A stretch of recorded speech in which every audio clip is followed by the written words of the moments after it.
ब्रह्ममुरारिसुरार्चितलिङ्गं निर्मलभासितशोभितलिङ्गम् जन्मज दुःखविनाशकलिङ्गं तत्प्रणमामि सदा शिवलिङ्गम्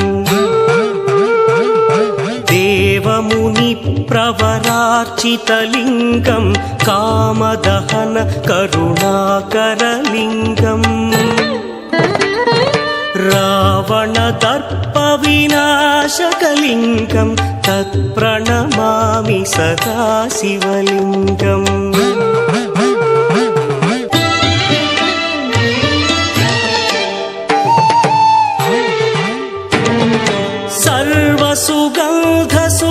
सर्वसुगन्धसुलेपितलिङ्गं बुद्धिविवर्धनकारणलिङ्गं सिद्धसुरासुरवन्दितलिङ्गं तत्प्रणमामि सदा शिवलिङ्गं कनकमहामणिभूषितलिङ्गं फणिपरिवेष्टितशोभितलिङ्गम्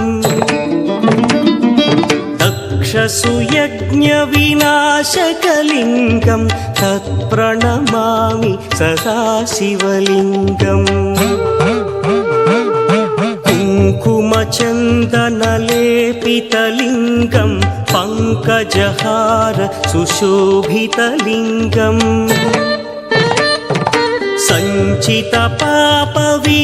सञ्चितपापविनाशकलिङ्गं तत्प्रणमामि सदा शिवलिङ्गम्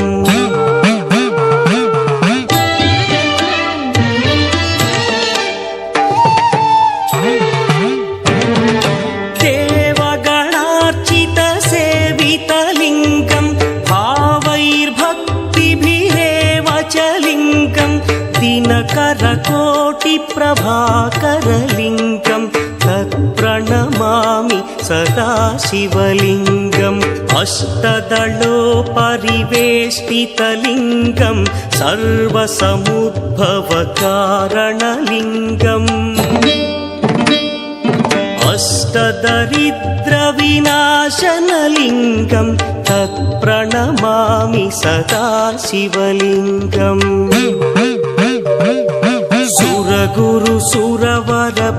सुरगुरुसुरवरपूजितलिङ्गं सुरवनपुष्पसदार्चितलिङ्गम् परमपदं परमात्मकलिङ्गं